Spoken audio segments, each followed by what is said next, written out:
हर खबर पर होगी आपकी पकड़। डाउनलोड कीजिए एबीपी लाइव ऐप। नमस्कार, मैं हूं विकास भदौरिया। एबीपी न्यूज में आपका स्वागत है। बिहार के लिए बीजेपी ने अपना पिटारा खोल दिया है। कई बड़ी बड़ी घोषणाएं की गई हैं। वहीं बंगाल में थोड़ी देर में प्रधानमंत्री मोदी वर्चुअली पूजा करने वाले हैं। तो आज की दो बड़ी खबरें जिन पर हमारी नजर रहनी है, बंगाल और बिहार से जुड़ी हुई हैं। थोड़ी देर में मोदी शक्ति पूजा करेंगे। शक्ति उपासना के जरिए पूरे बंगाल के 294 विधानसभा क्षेत्रों में अपने कार्यकर्ताओं से जुड़ेंगे। तीसरी, देखिए, बिहार का संकल्प पत्र जारी कर रही हैं वित्त मंत्री निर्मला सीतारमण। बीच की विंडो में आपको दिखाई दे रही है। सीधे चलते हैं पटना। और जब एडमिनिस्ट्रेशन जनता के लिए काम करता है, यही रिजल्ट होता है। इसके कारण पर कैपिटा हर नागरिक का इनकम एवरेज औसतन जहां 8,000 था उस 15 साल में, अभी बढ़कर के 43,000 तक पहुंचा। Per capita income is 43,822। इन सब आंकड़ा में क्यों आपके सामने रख रही हूं? जब गवर्नेंस का प्रामुख्यता देता है एक सरकार, जनता के लिए काम करता है एक सरकार, और जनता का भलाई के लिए काम करता है, हर नागरिक उनके अपने अपने क्षेत्र में उनके अपने अपने काम शांति से कर पाता, उसके वजह से इकोनॉमी बढ़ता है, उसके वजह से हर नागरिक का इनकम भी बढ़ जाती है। यही एक कारण, जब लोग उनके अपने अपने व्यवस्था में जुड़ जाते हैं, उनका बेसिक रिक्वायरमेंट क्या होता है? बिजली होना चाहिए, सड़क ठीक होना चाहिए, घर में पानी आना चाहिए। बिजली का प्रोडक्शन, माननीय मंत्री जी बैठे हैं, R K Singh ji, electricity production सिर्फ 22% था उस 15 साल में, जो 2005 तक वाले। अभी 100% प्रोडक्टिविटी, 100% प्रोडक्टिविटी के साथ बिजली उत्पादन हो रही है बिहार में। उत्पादन बिजली का एक विशेष अंक होता है। क्यों? बाकी सब जैसे गेहूं हो, कुछ और हो, प्रोड्यूस करके आप स्टोर कर पाएंगे, मगर बिजली का उत्पादन तब ही हो पाएगा जब डिमांड भी साथों साथ बढ़ता है, क्योंकि जो प्रोडक्शन होता है स्टोर नहीं होता, सीधा कस्टमर तक पहुंचता है, वो बिजली का इंडिकेटर है। इसलिए उसको हम ध्यान से देखना चाहिए। उत्पादन बढ़ती है तो तुरंत उसका उपयोग भी होता है, वो स्टोरेज करना मुश्किल है बिजली का। बिहार में आज 100% कैपेसिटी यूटिलाइजेशन के साथ बिजली प्रोडक्शन हो रही है। पक्का मकान के आंकड़ा भी देखें, उस 15 साल में 34% ही पक्का मकान मिला लोगों को। 34% पॉपुलेशन को ही मिला जिनको मिलना चाहिए, मगर अभी ऑलरेडी 96% लोगों को पक्का मकान मिल गए। इससे जुड़े हुए एक और आंकड़ा, एग्रीकल्चरल प्रोडक्शन का हमने गिना 11.8% तक गया है। जीडीपी स्टेट का, एग्रीकल्चर का ग्रोथ भी ऐसे ही 2% से लेकर के 2.35 से लेकर के 8.5 तक पहुंचा है एग्रीकल्चरल ग्रोथ।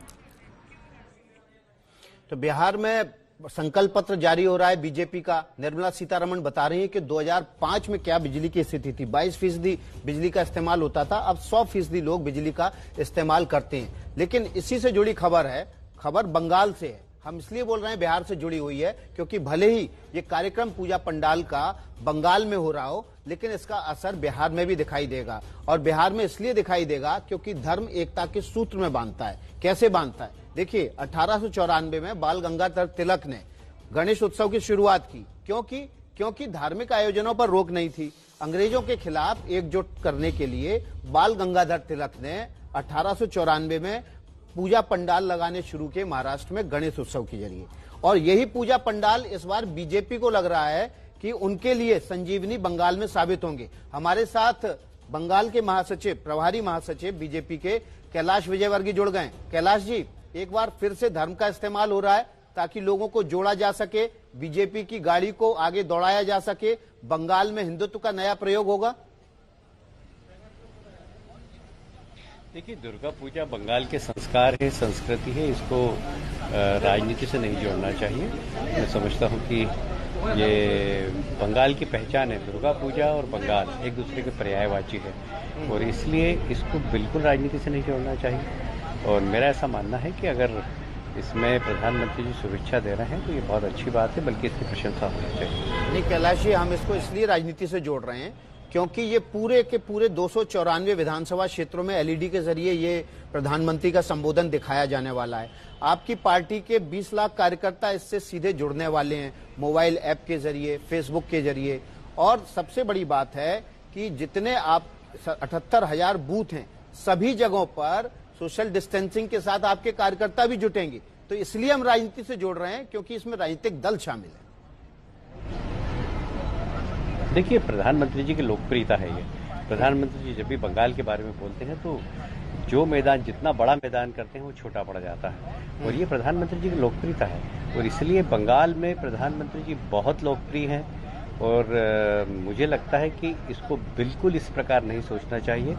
यदि वो लोकप्रिय नहीं होते तो हम कितनी भी कोशिश करते, सारे विधानसभा में लोग कार्यकर्ता थोड़ी जुटते, पोलिंग बूथ पे कार्यकर्ता थोड़ी जुटते।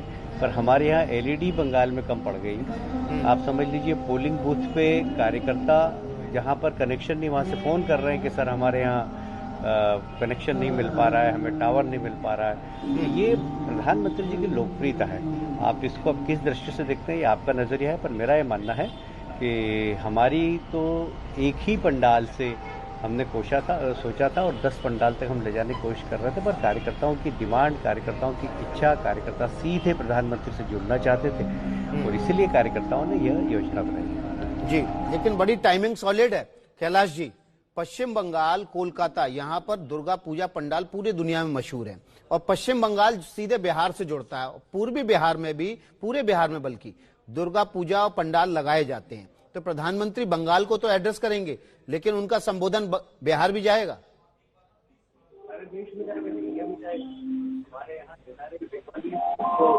बंगालीज उनको कनाडा में सुनेंगे, उनको अमेरिका में सुनेंगे, सब जगह सुनेंगे।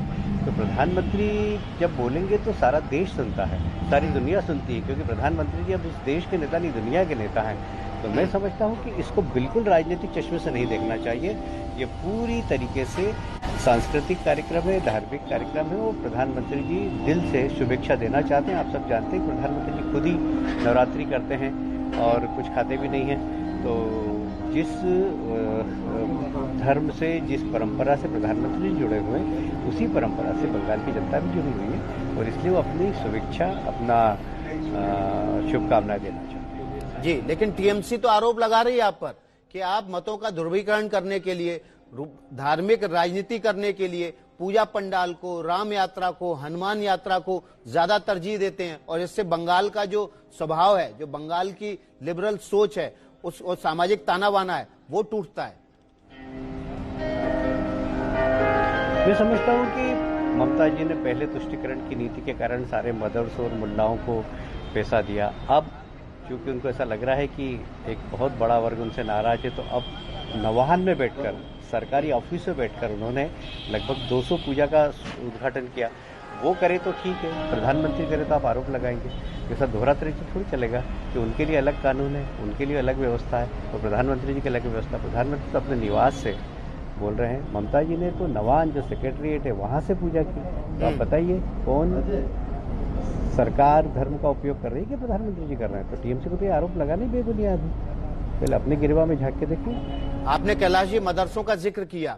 आसाम में मदरसों पर जिनको सरकारी सहायता मिल रही है उन पर रोक लगा दी गई है और सरकार ने कहा है कि हम शिक्षा देंगे, कैरिकुलम हम तय करेंगे। मध्य प्रदेश में आपके इंदौर से ही मांग उठी कि मदरसों पर रोक लगा दी जाए, शिक्षा की व्यवस्था सरकार करे, कैरिकुलम वो तय करे। बंगाल में आप आएंगे तो मदरसे बंद करेंगे या सरकारी जो सहायता प्राप्त मदरसे हैं वहां का कैरिकुलम आपकी सरकार तय करेगी?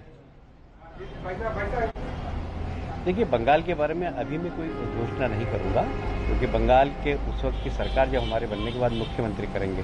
पर मेरा ऐसा मानना है कि जहां पर अवैध गतिविधियां चलती है, सिलेक्टिव मदरसे, वहां पर यदि इस प्रकार की कोई संचालन होता है तो उसको रोकना चाहिए। आप तो जानते हैं कि हमारी सरकार मदरसे के आधुनिकीकरण के पक्ष में, हमारे प्रधानमंत्री जी ने कहा था कि एक हाथ में भले कुरान हो, एक हाथ में लैपटॉप हो, और भले ही आप मदरसे में जाएं, हम तो मदरसे के आधुनिकीकरण के पक्षधर हैं, पर जहाँ यदि अवैध गतिविधियाँ संचालित होगी, राष्ट्र विरोधी गतिविधियाँ संचालित होगी, चाहे वो मदरसे हो चाहे कोई भी स्थान हो, उसके खिलाफ सरकार को कार्रवाई करना चाहिए और कार्रवाई करने का अधिकार है, मेरा ऐसा मानना है। जी कैलाश जी, आप तो खुद ही शक्ति के उपासक हैं, आप माता की पूजा करते हैं, प्रधानमंत्री खुद 9 दिन के उपवास करते हैं। शक्ति की जो उपासना होगी, इससे कितनी शक्ति मिलने वाली है आपको? देखिए, ये तो माँ की कृपा है, किसके ऊपर कितनी बरसती है, मैं इसके बारे में कोई कह नहीं सकता, पर हाँ एक आत्मसंतुष्टि मिलती है, एक विल पावर बढ़ता है और माँ की आराधना करने से काम करने की इच्छा शक्ति बढ़ती है। तो मैं समझता हूँ कि ये तो इंडिविजुअल्स के ऊपर डिपेंड करता है और माँ की कृपा तो आप पे भी बरसती है, मेरे पे भी बरसती है। सवाल ये है कि आप उसके पात्र है या नहीं है। तो अपने आप को पात्र बनाना पड़ता है, तपस्या करके, साधना करके, ध्यान करके। नहीं तो इस शक्ति का इस्तेमाल आप कहाँ करेंगे जो आपको मिलेगी? केवल बंगाल में ही होगा या पूरे देश में होगा? देखिए, ऐसा है, ये जो शक्ति मिलती है इसकी सकारात्मक शक्ति होती है, सकारात्मक काम के लिए होती है, तो सबको लाभ होता है, इंडिविजुअल को भी लाभ होता है, समाज को भी लाभ होता है। व्यक्ति जहाँ काम करता है, आप मीडिया में काम कर रहे हैं, आपके ऊपर माँ की कृपा होगी तो मीडिया के माध्यम से आप अपने दर्शकों को बहुत अच्छी सकारात्मक न्यूज़ दिखाएंगे।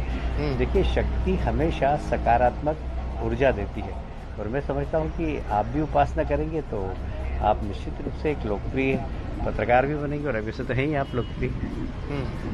कैलाश जी, मैंने सुना है आप भजन बहुत अच्छा गाते हैं और इंदौर में भी सुने मैंने आपके भजन, और बंगाल में भी मैंने पिछले कोरोना काल से पहले देखा है आपको कई जगह मंचों से आपने शक्ति की उपासना की, भजन गाए हैं। आज षष्ठी की पूजा होने जा रही है।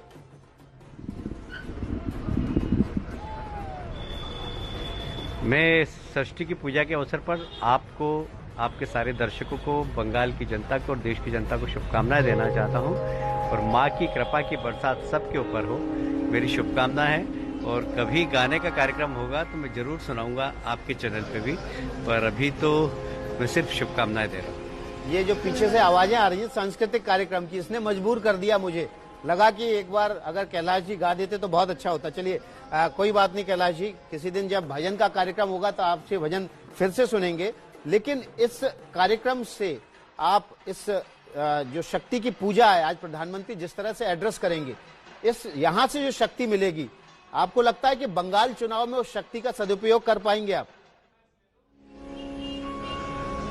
देखिए, आप इसको चुनाव से कदापि मत जोड़िए। ये पूरी तरीके से श्रद्धा, भक्ति, संस्कार, संस्कृति इसका कार्यक्रम है, इसलिए इसको बिल्कुल चुनाव से मत जोड़िए आप। मैं समझता हूं कि मैंने फिर इसको रिपीट करूंगा कि आप माँ की आराधना करते हैं, माँ से शक्ति प्राप्त करते हैं तो सकारात्मक ऊर्जा प्राप्त होती है और वो सभी दूर फायदे करती है। यदि आप चुनाव लड़ेंगे तो वहाँ पर ही फायदा करेंगे, यदि आप समाज में काम करेंगे तो वहाँ पर ही फायदा करेंगे, और देश के लिए काम करेंगे तो देश को ही फायदा होगा। तो जब देश का नेतृत्व माँ की आराधना प्राप्त करता है तो देश प्रगति करता है और मेरा ऐसा मानना है कि मोदी जी के नेतृत्व में देश नेतृत्व कर रहा है, देश आगे बढ़ रहा है, तो उसमें मोदी जी की आराधना जो माँ के से प्राप्त हुई है, वो शक्ति उन्हें, उसका भी असर है। तो इसलिए जो लीडर है, जो सामाजिक कार्यकर्ता है, आप जैसे अपने टीवी के अंदर आप बहुत बढ़िया पत्रकार हैं, यदि आप भी आराधना करेंगे, आपको भी माँ की शक्ति मिलेगी, तो आप भी अपने टीवी के माध्यम से सकारात्मक समाचार। चुनाव से पहले ही आपको ज्यादा याद आती है, चुनाव से पहले ही शक्ति की उपासना बीजेपी ज्यादा करती है, चुनाव से पहले ही मंदिर मठ ज्यादा होते हैं। मुझे लगता है कि अभी इसके पहले आपने कहा कि हम हनुमान जयंती मनाते हैं, इसके पहले आपने कहा कि हम रामनवमी पे जुलूस निकालते हैं, तो ये तो हमारा 12 महीने का काम है। हमारा जो भी आराधना के काम है, जो भी पूजा के काम है, ये तो हम हमेशा करते हैं। इसको चुनाव से कदापि नहीं जोड़ना चाहिए, हमारे संस्कार का हिस्सा है, ये हमारी संस्कृति का हिस्सा है, इसको चुनाव से बिल्कुल भी नहीं जोड़ना चाहिए। अब उनकी नज़र में अगर इस प्रकार लगता है तो मैं उनका यही कहूँगा कि उनको नज़र का दोष है, बाकी अपना नज़रिया उनका ठीक नहीं है। अदरवाइज भारतीय जनता पार्टी तो राजनीति करती है, पर हाँ ये बात सही है कि हम त्यौहार, उत्सव उसको बहुत आनंद से मनाते हैं, कार्यकर्ताओं के साथ मनाते हैं और समाज के साथ मनाते हैं। इसको अगर आप राजनीतिक दृष्टि से देखेंगे तो राजनीतिक दृष्टि से देखिए, यदि आप इसको सामाजिक दृष्टि से देखेंगे तो समाज का काम है, ये बहुत अच्छा है।